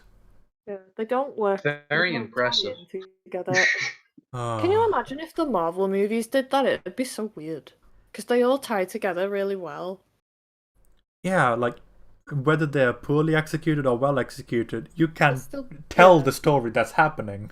You can still tell they're all part of the same universe and the continuity is still there. Like, in separate movies on their own, like in Iron Man 3, they talk about the situation that happened in New York. So it's like, it does continue. Yeah, and Civil War brings in Ultron and Iron Man 3. Yeah. It's great. References Winter Soldier as well, with the battle in Washington. Mm-hmm. There's a lot of care taken into having, at the very least, a consistent story. Yeah. Definitely. Whereas here, it's, alright, we got a big bucket of paint. Let's toss it at a wall and see what sticks. Yeah. It's like a Jackson Pollock painting. It makes no sense. It's something. Just gotta work out what it is. But yeah, we have officially finished chapter 4. Oh wow. I accidentally skipped past chapter 4, apparently. That's alright. But okay, so now we have a judgment call. Do you guys want to try and bust out chapter 5 as well? How long is it? 40 minutes? It's like 10 minutes longer than chapter 3. Okay. Of chapter 5, rather. 4, damn it. I think it's 40 minutes long. So if we decide to go until 11 or 11:30, I reckon 11:30 definitely. 11 will be pushing it. Worst case scenario. I don't know. I mean, I'm fine to keep talking about it, but like, I'm just thinking, because if David's got a sore throat, how are you doing with your sore throat, basically? It's not feeling great at the moment. Okay. All right, no problem. I think then, for the sake of your poor throat, that I think we should carry on talking about it another time. Thank you. You're welcome. No problem. Okay, we'll talk about when we're going to do it off podcast. Sounds good to me. Cool. So, we just finished chapter 4. Do you have any concluding thoughts about where you stand about... Oh, here's an interesting question. In terms of like and dislike, and in terms of good or bad, where do you rank it on the films we've watched so far? I think for me, it's just above Wonder Woman 84.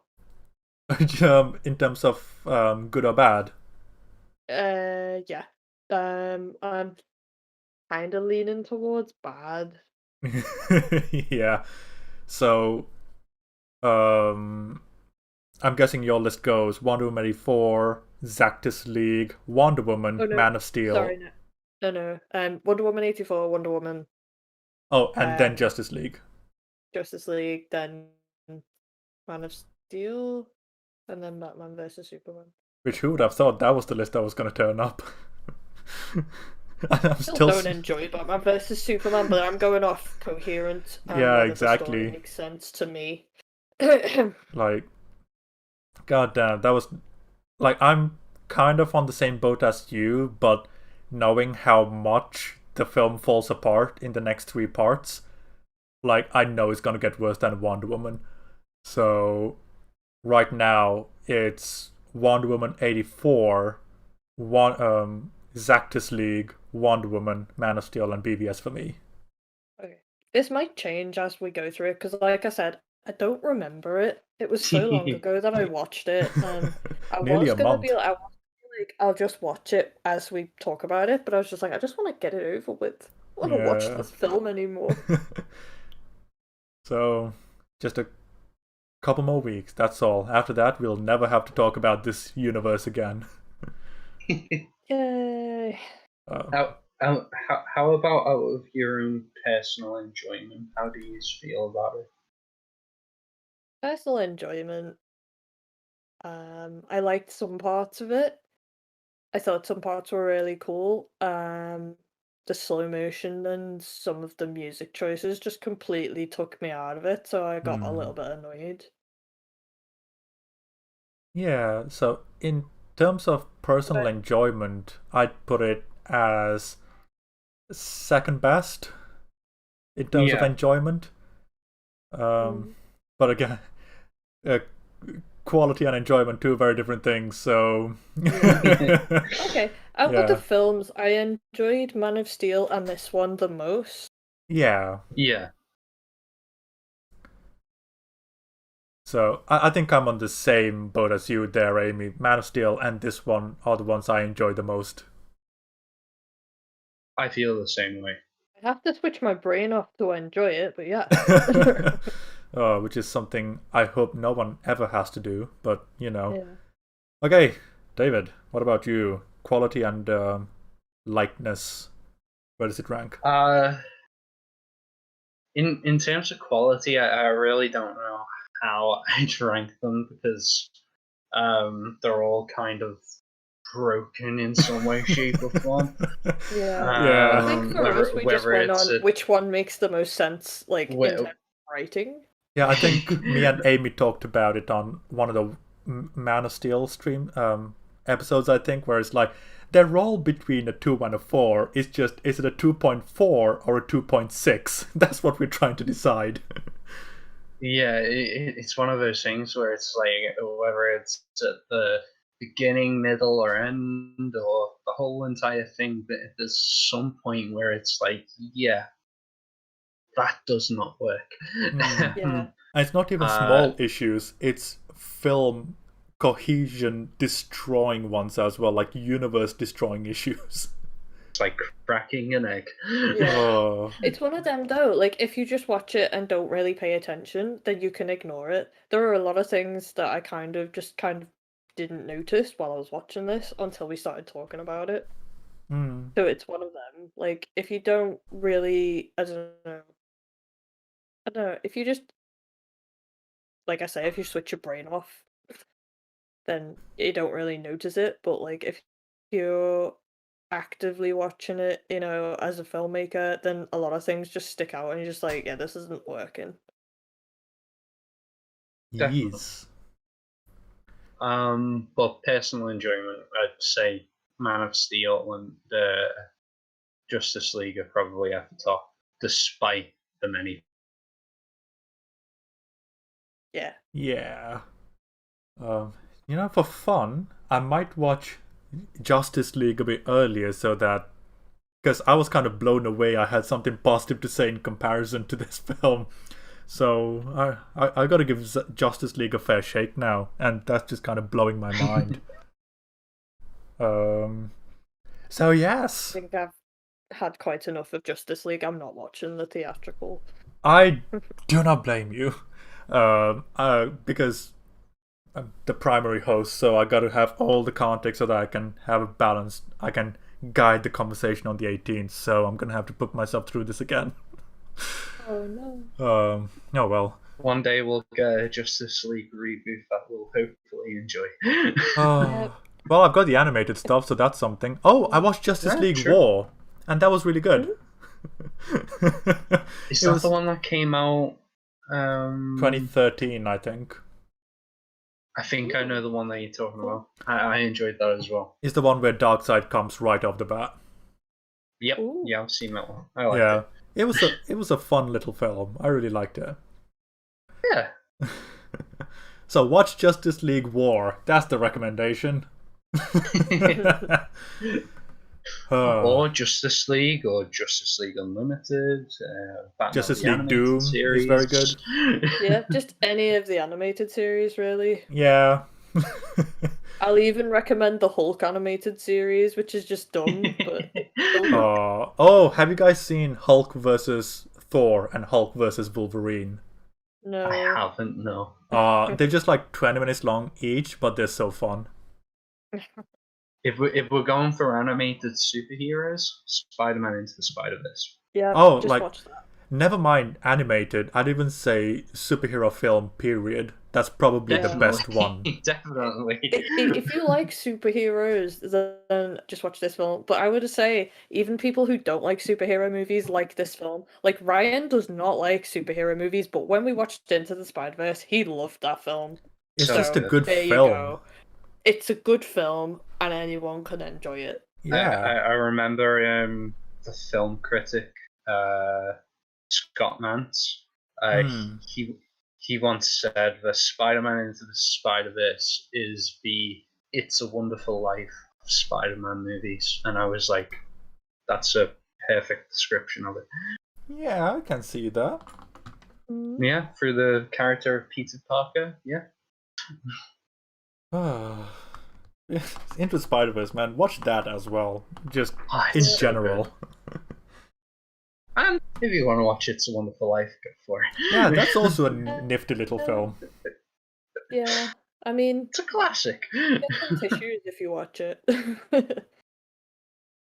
But, yeah, a bit of a shorter episode, but, we need to take it in small chunks with this thing because...